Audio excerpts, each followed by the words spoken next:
Multi-step zaps give you the freedom to build more complex workflows with different kinds of steps. In Zapier, one kind of step you can add is a search step. A search step allows you to find a record in an app that your Zap can reference and then use in an action later.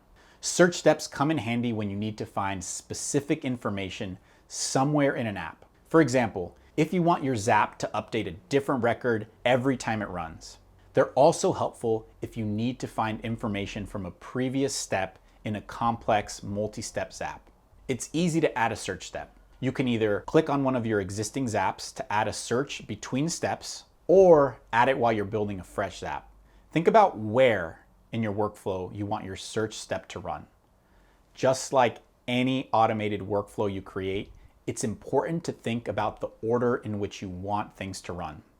A few things to know about your search steps. You can add them between a trigger and an action, or between multiple actions, but search steps can't run before a trigger.